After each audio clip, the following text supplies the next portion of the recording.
அனைவருக்கும் இனி வணக்கம். நான் உங்கள் தீர்க்கதரிசி வபிதாசன் பேசுகிறேன். இன்னைக்கு நம்ம பார்க்க போகிற தலைப்பு என்ன பார்த்தீங்கன்னா, ரிஷப ராசி அல்லது ரிஷப லக்னக்காடைய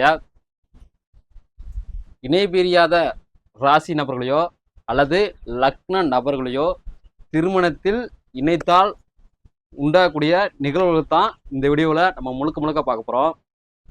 அதனால் நம்மளுடைய புதன்குரு ஆஸ்ட்ராலஜியில் நீங்கள் சப்ஸ்கிரைப் பண்ணி வச்சுங்க. அங்கே இருக்க பெல் ஐக்கானையும் ப்ரெஸ் பண்ணி வச்சுங்க. இப்போ ரிஷபராசி ரிஷப லக்கணத்தில் பிறந்துட்டாவே உங்களுக்கு உண்டான கிரகம் என்ன பார்த்தீங்கன்னா சுக்கிரன்.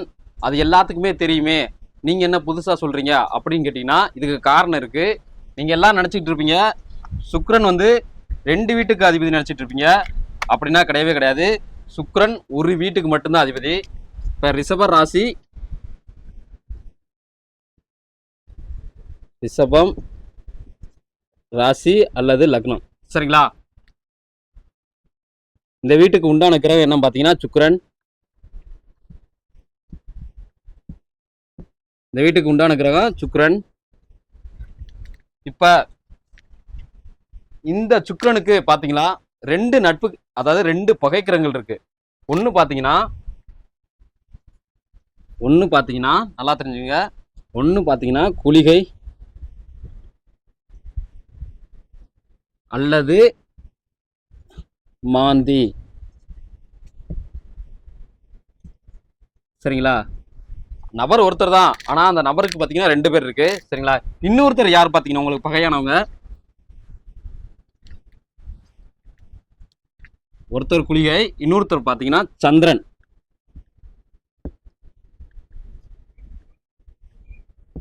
சரிங்களா? இது 2மே நல்லா தெரிஞ்சுங்க. ரிஷபராசி அல்லது ரிஷப லக்கணத்துல நீங்க பிறந்துட்டாவே இது 2மே உங்களுக்கு பகை கிரகங்கள் தான். பகை கிரகங்கள். சரி, இது 2மே பகை கிரகங்கள் சொல்லிட்டேன்ல. இவங்களோட தசை எப்ப நடக்கும் பாத்தீங்கன்னா ஒரு தசையானது இளமை காலத்திலையும் இன்னொரு தசையானது முதுமை காலத்திலையும் நடக்கும். நல்லா தெரிஞ்சுங்க. இவங்களோட தசை நடக்கும்போது மட்டும்தான் உங்களுடைய வாழ்க்கையில நல்லா தெரிஞ்சுங்க. ரிஷபராசி நல்லா தெரிஞ்சுங்க. ரிஷப லக்கணத்துல பிறந்தவங்க இதை நல்லா தெரிஞ்சுங்க. ரிஷப லக்கணத்துல பிறந்தவங்க இவங்க 2 பேர் தசை நடக்கும்போது மட்டும்தான் உங்களுடைய வாழ்க்கையில மிகப்பெரிய தடுமாற்றம் ஏற்பட்டிருக்கும், மிகப்பெரிய பிரச்சனை உண்டாயிருக்கும். அவமானம், வம்பு, வழக்கு எல்லாமே இவங்க 2 பேர் தசை நடக்கும்போது மட்டும்தான் உங்க வாழ்க்கையில ஏற்பட்டிருக்கும். சில பேருக்கு வந்தீங்கன்னா இவங்க 2 பேர் தசை நடக்கும்போது உயிரிழப்பு கூட ஏற்பட்டிருக்கும், சரிங்களா? உயிரிழப்பு ஏற்பட்டிருக்கும். நோய் அந்த காலத்துல உண்டாயிருக்கும். இவங்களுக்குரிய நோய் அந்த காலத்துல உண்டாயிருக்கும், சரிங்களா? இவங்க 2 பேர் தசை நடக்கும்போது ரிஷப ராசி ரிஷப லக்கணத்துல பிறந்தவங்க ரொம்ப ஜாக்கிரதையாக இருக்கணும், சரிங்களா? ரிஷப லக்கணத்துல பிறந்தவங்க ரொம்ப ஜாக்கிரதையா இருக்கணும். இது காலச்சக்கரம், நல்லா கவனிங்க. இது காலச்சக்கரம். மொத்த கிரகங்கள் எண்ணிக்கை பார்த்தீங்கன்னா 10 தான். நல்லா தெரிஞ்சுங்க. மொத்த கிரகங்கள் எண்ணிக்கையே 10 தான். ஆனா இங்க 12 வீடு வச்சிருக்காங்க. இங்குள்ள ஜோதிடர்கள் எல்லாம் உருட்டி பல பொய்களை இதுக்குள்ள நிரப்பி வச்சிருக்காங்க. மொத்தமே 10 கிரகங்கள் தான். அப்போ 10 வீடு தானே இருக்கணும், ஆனா 12 வீடு இருக்கும். இப்ப சுக்கிரன வீடு எது உண்மையான வீடு எதுன்னு கேட்டீங்கன்னா இங்க இருக்கிற ரிஷபம் மட்டும்தான் சுக்கிரனோட வீடு.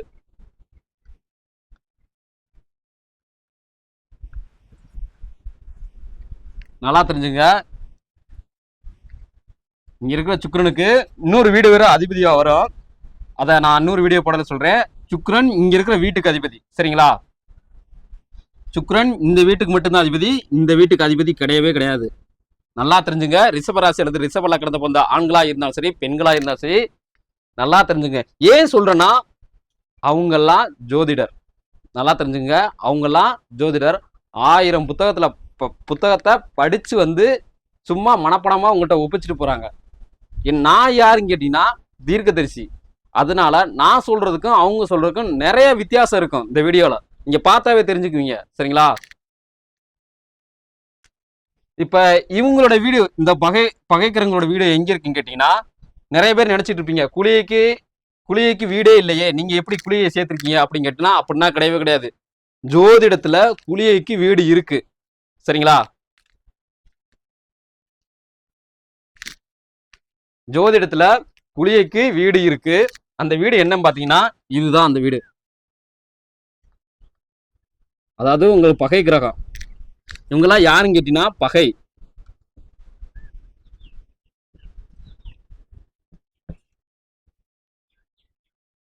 நல்லா தெரிஞ்சுங்க, இவங்க பகை கிரகம். இவங்க தசை நடக்கும்போது நீங்க ரொம்ப ரொம்ப ஜாக்கிரதையா இருக்கணும். இந்த வீட்டு பேரு பாத்தீங்கன்னா மிதுனம். சரிங்களா? ரெண்டாவது பாத்தீங்கன்னா சந்திரன். சந்திரனோட வீடு எதுன்னு பாத்தீங்கன்னா இங்க இருக்கிற இதுதான் சந்திரனோட வீடு. இந்த வீட்டோட பேர் வந்து கடகம். ஏன் மித்த கிரகங்கள்லாம் ரெண்டு ரெண்டு வீடு கொடுத்து வச்சிருக்காங்க? ஏன் சூரியன் சந்திரனுக்கு 2 வீடு கொடுக்க வேண்டியதானே? ஏன் ஏன் இந்த வீடு ஆண் வீடு சொல்லிட்டாங்க, இங்க இருக்கிற சுக்கிரனை பெண் வீடு சொல்லிட்டாங்க. ஏன் அப்ப அதாவது கடகராசியில பிறக்கிறவங்களும் ஆண் பெண் இல்லையா? நல்லா கேட்கிறேன். கடக ராசியில பிறந்தா ஆண்களும் இருக்காங்க, பெண்களும் இருக்காங்க. அதே மாதிரி கடக லக்கணத்தை பிறந்தா ஆண்களும் இருக்காங்க, பெண்களும் இருக்காங்க. இவங்க உருட்டுற உருட்டை பார்த்து நம்மளே ரொம்ப காலமா நம்பிக்கிட்டு தான் இருந்தோம். சரிங்களா? நம்மளை அறியாமலே ரொம்ப காலமா நாமளே நம்பிக்கிட்டு தான் இருந்தோம். ஏன்னா அதை நம்பக்கூடிய சூழ்நிலை நம்ம இருந்துட்டு வந்திருக்கோம்.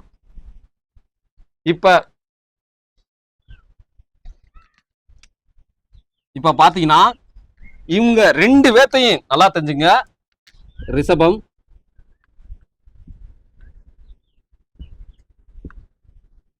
ரிஷபம் ராசி அல்லது லக்னம். இந்த வீட்டுக்கு அதிபதி யாருன்னு பாத்தீங்கன்னா சுக்கிரன். இங்க பாத்தீங்கன்னா மிதுனம் ராசி அல்லது லக்னம். இந்த வீட்டுக்கு அதிபதி பாத்தீங்கன்னா குளிகை.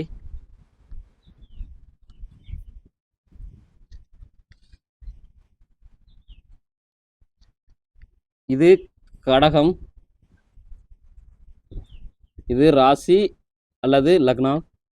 இந்த வீட்டுக்கு அதிபதி பாத்தீங்கன்னா சந்திரன். சரிங்களா? ரிஷப ராசியில பிறந்த ஆண்களா இருந்தாலும் சரி, பெண்களா இருந்தாலும் சரி, ரிஷப லக்கணத்துல பிறந்த ஆண்களா இருந்தாலும் சரி, பெண்களா இருந்தாலும் சரி, நல்லா கவனிச்சுங்க. எக்காரணத்தை கொண்டும் ரிஷப ராசியில பிறந்தவங்க எக்காரணத்தை கொண்டும் இங்க இருக்கிற மிதுன ராசிக்காரங்களை கல்யாணம் பண்ணவே கூடாது. அதே மாதிரி இங்க இருக்கிற கடக ராசிக்காரங்களையும் கல்யாணம் பண்ணவே கூடாது. சரிங்களா? அதே மாதிரி இங்க இருக்க ரிஷப லக்கணக்காரங்க நல்லா கவனிச்சுங்க. எக்காரணத்தை கொண்டும் மிதுன லக்கணக்காரர்களை கல்யாணம் பண்ணவே கூடாது. அதே மாதிரி இங்க இருக்கிற கடக லக்கணக்காரர்களையும் நீங்க ரிஷப லக்கணக்காரங்க கல்யாணம் பண்ணவே கூடாது. அப்படி இவங்களை நீங்க கல்யாணம் பண்ணிட்டீங்கன்னு வச்சுக்கோங்க, தெரியாம இங்க உள்ள ஜோதிடர்களை பேச்சை கேட்டு நீங்க தெரியாம இவங்களை நீங்க கல்யாணம் பண்ணிட்டீங்கன்னு வச்சுங்க, உங்களோட வாழ்க்கையில கண்டிப்பா கல்யாணம் முடிச்ச நாள்ல இருந்து நீங்க சாகும் வரைக்கும் கண்டிப்பா அந்த குடும்பத்துக்குள்ள இல்லற வாழ்க்கையா இருக்காது. அந்த இல்லற வாழ்க்கையா இருக்காது. கிட்டத்தட்ட நரகத்துக்கு ஒரு இணையான வாழ்க்கையாகவே இருக்கும். சரிங்களா? இவங்கள எக்காரணத்தை கொண்டு நீங்க கல்யாணம் பண்ணவே கூடாது. அப்படி கல்யாணம் பண்ணிட்டீங்கன்னா நீங்க சாகு வரைக்கும் நரகத்துக்கு உண்டான வாழ்க்கையை நீங்க அனுபவிச்சுக்கிட்டு நரகத்துல வாழக்கூடிய ஒரு அனுபவத்தை நீங்க வாழ்க்கை முழுவதும் அனுபவிச்சுக்கிட்டே இருப்பீங்க. சரிங்களா? உடனே கேட்பீங்க, அப்ப ரிஷபராசி அல்லது ரிஷப லக்னத்தை கேட்பீங்க, அப்ப நாங்க யாரை கல்யாணம் பண்ணா நல்லா இருப்போம், ரொம்ப ரொம்ப நல்லா இருப்போம் அப்படின்னு கேட்டீங்கன்னா 100%. சரிங்களா? 100% நல்லா இருப்போம், யாரை கல்யாணம் பண்ணா நாங்க நல்லா இருப்போம் அப்படின்னு நீங்க கேட்டீங்கன்னா, நான் ஆல்ரெடி ரிஷபராசி அல்லது ரிஷப லக்னக்காரர்களுக்கு யாரை கல்யாணம் பண்ணா உங்களுடைய வாழ்க்கை ரொம்ப சந்தோஷமா இருக்குன்னு சொல்லி ரிஷபராசி அல்லது ரிஷப லக்னுடைய வாழ்க்கை துணை ரகசியம் சொல்லி ஒரு வீடியோ நான் ஆல்ரெடி அப்லோட் பண்ணிட்டேன். தயவு செஞ்சு அந்த வீடியோ நீங்க இது வரைக்கும் நீங்க பார்க்கலனா தயவு செஞ்சு அந்த வீடியோ போய் பார்த்துட்டு வாங்க. சரிங்களா? அப்பதான் உங்களுக்கு நிறைய உண்மைகள் தெரிய வரும்.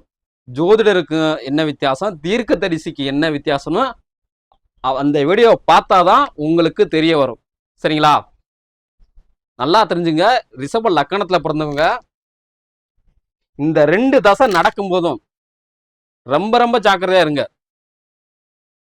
நல்லா தெரிஞ்சுங்க. ரொம்ப ரொம்ப ஜாக்கிரதையா இருந்துக்குங்க.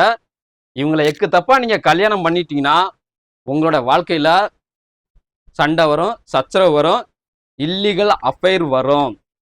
ஏன்னா உங்களுடைய குணங்களும் இவங்களுடைய குணங்களும் சுத்தமாவே பொருந்தி போகாது. நல்லா தெரிஞ்சுங்க. உங்களுடைய குணங்களும் இங்க இருக்கிறவங்களுடைய குணங்களும் சுத்தமா பொருந்தி போகாது. அதே மாதிரி உங்களோட செயல்பாடுகளும், அதாவது உங்களுடைய செயல்பாடுகளும் இவங்க 2 பேர்த்தோட செயல்பாடும் சுத்தமா பொருந்தி போகாது. பொருந்தி போகாது. அதுதான் உண்மையான காரணம். சரிங்களா? உங்களுக்கு இன்னும் சந்தேகம் வரும். அப்ப இங்க இருக்கிறவங்க அங்க யாராச்சும் கல்யாணம் பண்ணிக்கலாமா அப்படின்னு கேட்டீங்கன்னா, அதுக்கு நான் தனியா 100% நல்லா இருக்கலாம்னு சொல்லிட்டு நான் ஒரு வீடியோ ஆல்ரெடி போட்டேன், வாழ்க்கை துணை ரகசியம்னு. அந்த வீடியோ பாருங்க. மிஞ்சி பிஞ்சி இங்க இருக்கிறவங்க யாராச்சும் நாங்க கல்யாணம் பண்ணா நல்லா இருப்போமா அப்படின்னு கேட்டீங்கன்னா, இதுவும் சுக்கிரனோட வீடா தான் வரும். கவனிச்சுங்க. இதுவும் சுக்கிரனோட வீடா தான் வரும். சரிங்களா? இங்க இருக்கிற கும்பமும்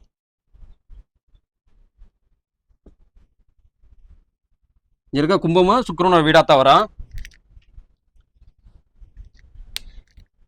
நீங்க கல்யாணம் பண்ணிக்க வேண்டியது 2 பேர் தான். நீங்க கல்யாணம் பண்ணவே கூடாதுன்னு சொல்ற நபர்கள் இவங்க 2 பேர் தான். இவங்க 2 பேத்துக்கும் உங்களை சுத்தமாவே பிடிக்காது. சரிங்களா? உங்களுக்கு இவங்களுடைய செயல்பாடுகள் குணங்கள் சுத்தமாவே பிடிக்காது. அதனால நீங்க திருமணம் செய்யும் போது எக்காரணத்தை கொண்டும் ஜோதிடரை அணுகி ஒரு நாளும் திருமணம் செய்யாதீங்க. ரிஷபராசி அல்லது ரிஷப லக்கணத்தை பொறுத்தா ஆண்களா இருந்தாலும் சரி, பெண்களா இருந்தாலும் சரி, எக்காரணத்தை கொண்டும் ஜோதிடரை பார்த்து நீங்க திருமணம் செய்யவே செய்யாதீங்க. ஏன்னா அவங்கெல்லாம் சாதாரண ஜோதிடர். சரிங்களா? நான் தீர்க்கதரிசி நபர். ஓகேவா? இதுதான் அவங்களுக்கும் எனக்கும் உள்ள வித்தியாசம். இப்ப இங்க இருக்கக்கூடிய நபர்கள் கொஞ்சம் கொஞ்சம் ஒத்து போவாங்களான்னு கேட்டீங்கன்னா, கொஞ்சம் கொஞ்சம் எப்படின்னா, இவங்கன்னா கல்யாணம் பண்ணா நீங்க அடுத்த செகண்ட் எப்படின்னா, இவங்க 2 பேர்த்தையும் மிதுன ராசி அல்லது மிதுன லக்கணக்காரர்களையும் கடகராசி அல்லது கடக லக்கண கல்யாணம் பண்ணிட்டீங்கன்னா குறைஞ்சபட்சம் கல்யாணம் ஆகி 1 மாசம் அல்லது அதிகபட்சம் 1 வருஷத்துக்குள்ளேயே கோர்ட்டு படிவாசல்ல நிப்பீங்க. இல்ல சண்டை சச்சரவு இந்த மாதிரி வம்பு வழக்கு வெட்டுக்குத்து கூட சில பேருக்கு ஆகும். அதனால தயவு செஞ்சு இவங்களை உங்களோட திருமண வாழ்க்கைக்குள்ள இணைக்காதீங்க. சரிங்களா? உடனே உங்களுக்கு ஒரு சந்தேகம் வரும். இங்க இருக்கிறவங்க யாராச்சும் கொஞ்சபட்சம் ஒரு 50% குணங்கள் ஒத்துமை போகுமா பார்த்தீங்கன்னா ஒத்து போகும். ஆனா உங்களுக்கு 100% ஒத்து போக ஆல்ரெடி நான் வீடியோ போட்டேன். சரிங்களா? அந்த வீடியோ போய் நீங்க பாருங்க. 50% ஒத்து போகக்கூடிய நபர்கள் யாருன்னு கேட்டீங்கன்னா, ஆனா நீங்க அந்த 50% இருக்கு பாத்தீங்களா, அந்த 50% நபர்களை நீங்க திருமணம் செய்யும்போது கண்டிப்பா உங்களுடைய வாழ்க்கையில சண்டை சச்சரவோடு தான் கடைசி வரைக்கும் போயிட்டே இருக்கும். ஆனா பெரிய அளவுக்கு ஏற்படாது. ஆனா ஒரு காலகட்டத்துல அது பெருசா வரும். பெருசா வந்துட்டு திரும்ப அமைதியாவே போயிடும். சரிங்களா? அந்த காலகட்டத்தை நம்ம ஆனா தெரியணும். ஆனா அந்த காலகட்டம் எதுன்னு கேட்டீங்கன்னா அது இந்த காலகட்டம் தான். சரிங்களா? உங்களுக்கு நான் தெரிஞ்சுங்க, ரிஷப லக்கணத்துல பிறந்துட்டாவே உங்களுக்கு இந்த 2 தசை நடக்கும் போதும் இவங்க 2 பேருமே உங்க கிட்ட வந்துருவாங்க. மிதுன ராசி அல்லது நல்லா தெரிஞ்சுங்க, மிதுன ராசிக்காரர்களும் அல்லது மிதுன லக்கணக்காரர்களும் குழி தசை நடந்துச்சுன்னா இவங்க உங்க கிட்ட வந்திருப்பாங்க. ஆனா உங்களுக்கு தெரியாது. நல்லா தெரிஞ்சுங்க, உங்களுக்கு தெரியாது. அதே மாதிரி இங்க இருக்க சந்திரன் உங்களுக்கு பயக்கிறேன்னு சொல்லிட்டு, அதே மாதிரி சந்திரனோட தசை நடக்கும் போது கடகராசி அல்லது கடக லக்கணக்காரவங்க உங்க கிட்ட வந்திருப்பாங்க. சரிங்களா? அதாவது உங்க கிட்ட வந்திருப்பாங்க. ஆனா உங்களுக்கு தெரியாது. பிரச்சனையே அவங்க மூலியமா தான் வரும். சரிங்களா? இவங்க 2 தசை நடக்கும்போது இந்த 2 நபர்களும் நம்ம கிட்ட வந்துருவாங்க. இந்த 2 தசையிலும் ஒரு குறிப்பிட்ட காலகட்டம் நடக்கும். சரிங்களா? இவங்க 2 பேரும் நம்ம கிட்ட வரும்போது இவங்க தசை நடக்கும்போது அவங்க வந்துருவாங்க. இவங்க தசை நடக்கும்போது இவங்க நம்ம கிட்ட வந்துருவாங்க. ஆனா இது 2 தசையும் மாத்தி மாத்தி தான் நடக்கும். ஒரு தசை முதுமை காலத்திலயும் ஒரு தசை இளமை காலத்திலிருந்து மாத்தி மாத்தி தான் நடக்கும். அதனால இவங்க 2 பேர் தசை நடக்கும்போது ரொம்ப பார்த்து சூதானமா இருங்க. எக்காரணத்து கொண்டு இந்த 2 நபர்களையும் திருமண வாழ்க்கைக்குள்ள உங்களோட இணைச்சிக்கவே இணைக்காதீங்க. அப்படி இணைச்சிங்கன்னா சாகு வரைக்கும் சண்டை சச்சரவு இந்த மாதிரி போட்டுக்கிட்டே இருக்க வேண்டியதான். உங்களோட குணங்கள் சுத்தமாகவே பிடிக்காது, உங்களோட செயல்பாடுகளும் சுத்தமாகவே பிடிக்காது, அவங்களுக்கு உங்களோட குணங்கள் சுத்தமாகவே பிடிக்காது, உங்களோட செயல்பாடுகளும் சுத்தமாகவே பிடிக்காது. சரிங்களா? ஸோ இது போல பல அருமையான தகவலை நீங்கள் தெரிஞ்சுக்கணும்னு ஆசைப்பட்டீங்கன்னா நம்மளுடைய புதன்குரு ஆஸ்ட்ராலஜி நீங்கள் சப்ஸ்கிரைப் பண்ணி வச்சுக்கோங்க. அங்கே இருக்கிற பெல் ஐக்கானை ப்ரெஸ் பண்ணி வச்சுங்க. பாய். மீண்டும் புதிய ஒரு தலைப்பில் சந்திப்போம்.